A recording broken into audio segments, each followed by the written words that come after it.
السياسي، كما أرحب بياسر الدوماني الصحفي من الحدود السورية التركية. لو بدأت معك ياسر الدوماني، كيف تبدو الأوضاع بشكل عام في المناطق المنكوبة في يومها الخامس؟ نعم، تحية لك ولمشاهديك وللضيوف الكرام. قبل قليل أنهت فرق الدفاع المدني البحث في عدة مناطق، ولم يتبقى إلا جندرس وسلقين وبعض المناطق يبحثون عن عالقين تحت الأنقاض.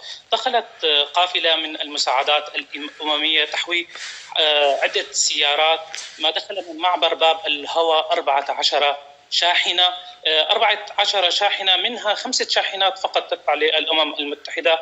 باقي الشاحنات دخلت بموافقات تبرعات جمعت من الأهالي في مناطق تركية من السوريين في تركيا. الشاحنات التي دخلت من الأمم المتحدة تخيلوا أنها تحوي منظفات، مواد تنظيف، لا تحوي أي معدات لوجستية لإخراج العالقين، لا تحوي معدات طبية. يعني الوضع الطبي سيء جدا في المناطق المحررة في شمال غرب سوريا. يعني المنظمات والمشافي الميدانية أعلنت نفاذ معظم الأدوية والأدوات الجراحية والخيوط الجراحية، والأمم المتحدة تدخل لنا مواد تنظيف، يعني ليبقوا تلك المواد التنظيف لينظفوا بها يعني ضمائرهم. يعني الأمر غريب جدا، الأمر مفجع. يعني نعم. الزلزال وقع من حوالي 111 ساعة، الشهداء العالقون بالمئات. حتى الآن زفت مناطق الشمال الغربي السوري 2037 شهيد، حوالي 3000 مصاب، يعني الآلاف يعني مشردون في الطرقات. زاد الطين بلة في مناطق بالقرب من حارم، فاض السد وانكسر السد الترابي لنهر العاصي، مما أدى لنزوح مئات العوائل القاطنين في الخيام، نزوح فوقه نزوح، ووضع كارثي بكل ما تعنيه الكلمة. هناك إلى الآن 200 منزل في منطقة جندرس لم يتم إزالة الأنقاض فيها. الوضع سيء جدا. الفرق الاختصاصية التي دخلت فقط 4 أشخاص مع منظمة إيهاها التركية، هم مصريون متطوعون، لم يدخل أي فريق أممي، أي فريق دولي إلى مناطق الشمال السوري أبدا. من دخلوا بالتطوعا. يعني حجم المساعدات الضئيل يعني يعيد الذاكرة للقصف الذي كنا نتعرض له من فترات طويلة.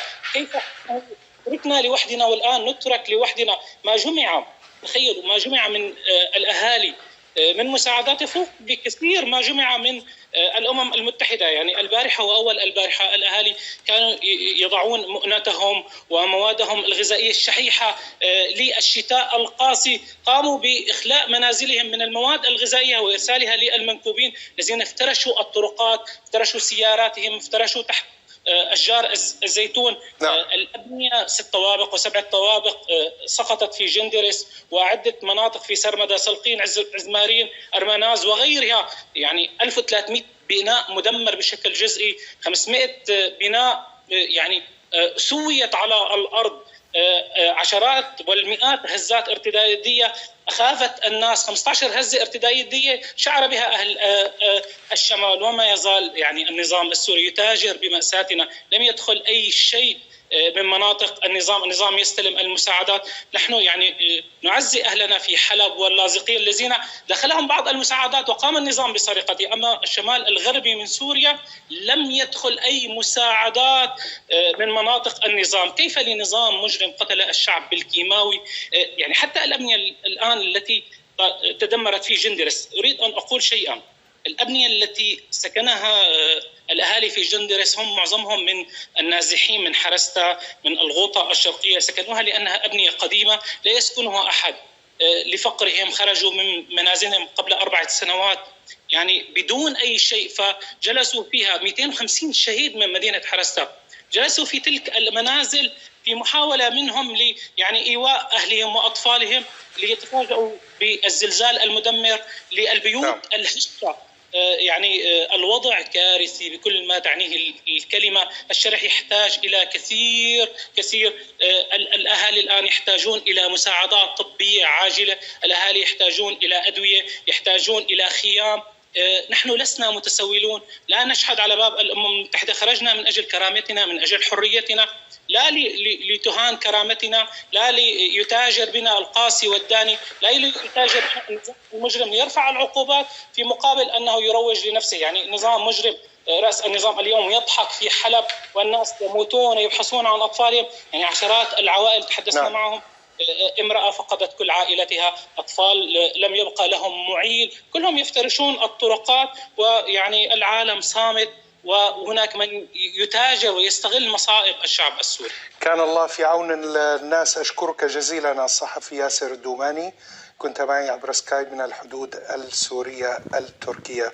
دكتور محمد نجار، يعني مشهد مريع رسمه ياسر من مناطق شمال سوريا، ولكن ما لفتني هو مساعدات الأمم المتحدة التي تحتوي على مواد تنظيف. هذا جاء بعد الوقوف بما يشبه كأنهم عاجزون عن تقديم أي دعم للشعب السوري. بما تعزو ذلك؟